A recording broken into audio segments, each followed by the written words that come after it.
get your number by any chance? Nah, No? What about you? you want my number? Yeah. I'm the second option. Well? The choir of confusion is singing again, and the tune is the same old broken record. Why don't men approach us? They're pointing fingers everywhere but at the mirror. Men that claim that they don't chase women are so lame to me. Lame. What do you do? What do you chase after then? Peace, serenity, money. You know, things that are worth their time to chase after. Dick? Because you don't chase after women, so you're either going to be with a woman that chases after you, and let's be real. Oh, I don't think someone's ready for that. Men don't like when women chase after them. I wonder who told them that. Right? It's not even natural for a woman to be chasing after a man. I'm sure that someone would know all about being natural. So if you are up in my face telling me you don't chase women, well, I don't do all that. Oh, okay. Then be with a woman that chases you, and good luck liking her, right? So let me get this straight. Their choices are to be with a woman like the one we're watching, or someone who is pursuing them and is genuinely interested in them. What a hard choice that will be. So you just settled with who was desperate and lonely enough to chase after you. That's a not very subtle way of putting other women down that actually pursue men, but I digress. I just want to make sure you know how that sounds. Oh, we know exactly how that sounded. And quite frankly, a lot of these jokes just write themselves. The reality is, a high-value man who is focused on his purpose will naturally attract women. And when he does choose, it won't be from a place of desperation, but from a place of power and selection. He will choose a woman who adds to his life, not one who subtracts from it. I was talking to one of my guy friends on the phone yesterday, and he was talking about how he's scared to talk to women in public because he's worried that they're going to think that he's creepy for approaching them. And I was like, bro, that is a chronically online take. That's like, he's hearing all these stories online of women being like, oh, this dude is creepy, whatever. That's not real life. So I challenged him when he's next out in public to just go up to a girl, compliment her on something so normal, like her outfit or something, and then just walk away. Say, have a nice day, just walk away after that, no expectations. And then a few hours later, I got these texts. Her little experiment, compliment her outfit and walk away, is a Russian roulette with 5 bullets in the chamber. The exact same scenario can play out in 2 ways. Scenario A, she's attracted. Oh, that was nice. What a confident guy. Or Scenario B, she's not attracted or in a bad mood. Ugh, another creep objectifying me. Let me film this and put him on blast. #MeToo. She provides no way for the man to know which scenario he's walking into. The risk is 100% on him. He is betting his public reputation and mental peace on the volatile emotional state of a complete stranger. Her advice is to just roll the dice, bro. That's not advice, it's negligence. One thing I've noticed about the Austin men is that they don't really approach, and if they do approach, they don't pay for drinks. And if they do pay for your drink, they'll pay for like 1 drink and expect you to go home with them. And I have not had this experience in other cities.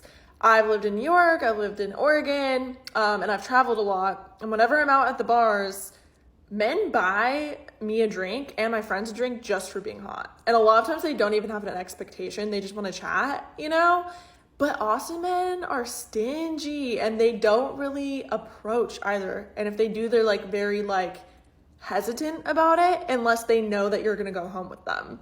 And I just thought that was very interesting. And I have asked my friends if they felt that way as well. And, we've all kind of talked about it. And I have a friend that's moved to so many different places and has been in so many different cities in her 20s. And she said, no, Austin's the only place that I've lived that men have been stingy like that. And that they're, they don't approach in person as much. And she even had a boyfriend in a couple of these cities. And she said men would ruthlessly approach me, even having a boyfriend, and try and pay for my drink. They're with me. And in Austin, the men just don't. And if they do approach, like I said, they have expectations just because they bought you 1 drink. The key difference she's noticing isn't stinginess. It's that men are waking up.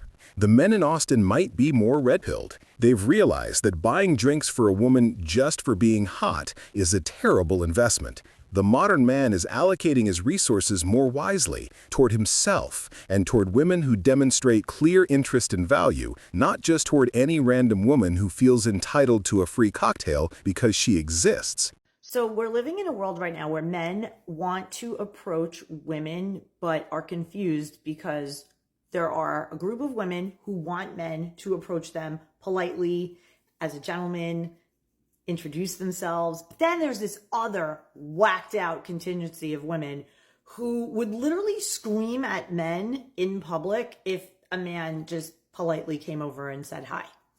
So because men have seen this all over the internet, these videos of women publicly humiliating men who are doing really nothing other than just coming over and saying hi, they are not coming up to anybody. So this is why women who want men to approach them in the wild are wondering, why aren't men coming over to me anymore? Like, what's going on? So what I encourage people to do is just always have an open energy. You want to be smiling, you want to be open and friendly and positive. Magnetic. The core issue is one of asymmetric risk. The woman risks a mildly awkward 30 seconds. The man risks a viral video and a permanent digital record labeling him a harasser. Until women collectively police their own and ostracize the whacked-out contingency that publicly shames polite men, no amount of magnetic energy will solve this. The risk is too high. The responsibility to fix this lies with women to create a consistent, safe environment for polite approaches. So far, they have failed spectacularly. The other day I reposted a video how this guy was pretty much saying men do not approach women because women ruined it. So I agree, women have ruined it. From my perspective, I feel like the 20-something-year-olds have ruined it because they're the main ones, especially on this app, that get on here and say they do not want men approaching them in public. And then you will literally see like 33, 34, 35 plus getting on here saying, why don't men approach us anymore? Like when I go out, there's nothing but women. And if there are men, they don't come and talk to me, blah, blah, blah. It's because the 20-year-olds ruined it. They ruined it. And honestly, and we won't even put an age on it, I feel like the same people that get on here and complain and don't want men approaching them in public places are the same ones that get on here and complain about horrible Hinge dates. As someone, if a man approaches me in public, I talk. That don't mean I gotta marry him. I'm gonna have a conversation. I also have never had an issue with Hinge dates. Hint. But she still falls into the trap of blaming a subgroup. The 20-year-olds ruined it. While they are the most vocal, the problem is a cultural rot that older women allowed to fester. They stayed silent while the narrative of all men are potential predators was sold. They didn't push back hard enough. Now they are reaping the whirlwind they failed to stop. Real talk, many men don't approach because they're afraid of expressing their sexual desires. In fact, a lot of them are ashamed of it because they don't want to be labeled as a creep by some crazy TikTok chick. So they refrain from doing it altogether, and then they end up being seen as not bold or masculine enough for the women they want, when in reality, they're just trying to be respectful. Ladies, I'm not defending bad behavior. One of my most uncomfortable memories is walking around Beirut in a blue fitted dress, having men gawk and whistle at me. But you have to understand, a lot of this is confusing to men. On the one hand, we ask them to leave us alone, but on the other hand, we complain that they don't approach us. So what do I propose?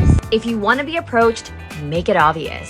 Get off your phone when you're in public, smile, and say hi. Let's be collaborative instead of contributing to the problem. Her solution, however, is still passive. Get off your phone, smile, say hi. This is the bare minimum. It's a step in the right direction, but it doesn't solve the fundamental risk asymmetry. A smile and eye contact are not enough to shield a man from potential reputational destruction. What's needed is a cultural shift where women actively and verbally encourage the men they are interested in. This is Male Legion, where reality hits harder than a TikTok breakup. Cheers.